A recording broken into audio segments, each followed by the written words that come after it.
we take you through what happened this year, the big stories of 2021, as South Africa's justice system was tested this year. Top of the headlines being the incarceration of former President Jacob Zuma and the shock resignation of the head of the NPA Investigative Directorate. Now, Angelo Fick is joining us on the line once again, the director of the Auwal Socio-Economic Research Institute. And just for us to reflect on some of these headlines. Now, Angelo, of course, the big thing that started a lot of what we saw within the country was around the incarceration of the former President Jacob Zuma. Talk us through what we saw happening and also how you felt when all of this was happening from his incarceration. And then, of course, we saw that July unrest that unfolded. So it really begins earlier in the year, in fact, late in 2020, when President Zuma started questioning the reasons for his appearance and the legitimacy of the commission, and then the legitimacy of Deputy Chief Justice Zondo to head the commission. And what many saw is his defiance by walking away from the commission, of not appearing at times when he was asked to, and his attorney's representations for that. This ended up at the Constitutional Court, which found that Mr. Zuma had indeed been in contempt of the judicial process and having given him a space to make representations, which he again didn't proceed to do, passed sentence, which was argued very strongly for, because the position held by the attorney for the State Capture Commission was that other witnesses would defy the Commission's, should we say, calls, and then, this would set a precedent across all the courts of the country where ordinary citizens would then start defying it. So the rule of law really was a principle that was at stake, and fairness of administration of the law was another principle. With his incarceration, which many people must remember, was a very last-minute compromise. There was defiance from within Mr. Zuma's inner circle that he would certainly not go. And there's the story of the correctional services officers who at the end, as a woman, appealed to him to rather make this process easy. The standoff at the gates of Nkandla with members of the president's family indicating that they certainly wouldn't let him go.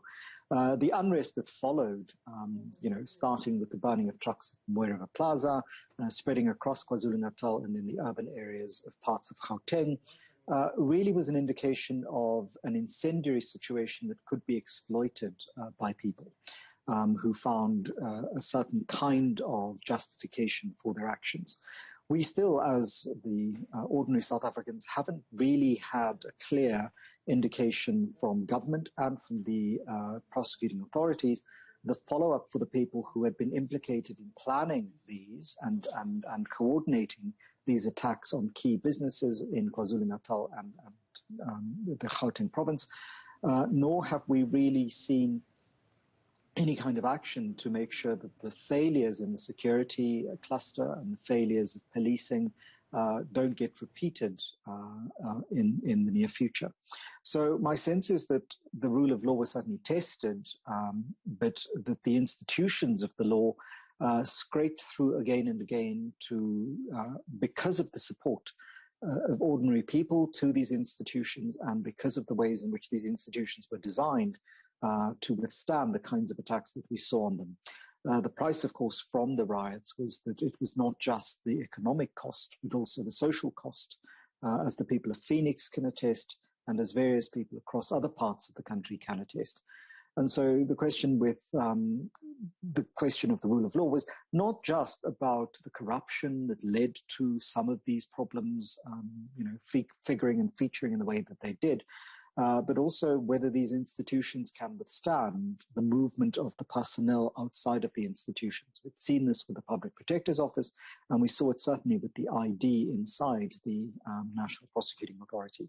With Advocate Hermione Cronje's resignation, questions arose about the reasons for her resignation, which Advocate Batoy, who was the head of the NPA, or the NDPP, certainly wanted to quell.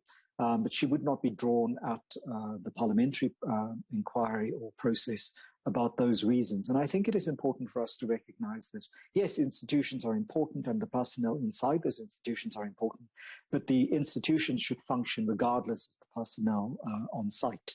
And that's something that I think is very difficult for South Africans if the stories being told are the stories of personalities. We saw this with the Public Prosecutor's Office when she's been challenged and has challenged in court and lost on several occasions, Advocate Mkhwebane, and we're seeing it with the ways in which people respond to Advocate Cronje's desire to leave her job. Now, of course, this, as you mentioned, the issue of the riots then that we saw in July, there was this continued reasoning that people saying that they are looting because of the arrest of the former president, Jacob Zuma. But there's actually something much deeper to that, wasn't there, Angelo?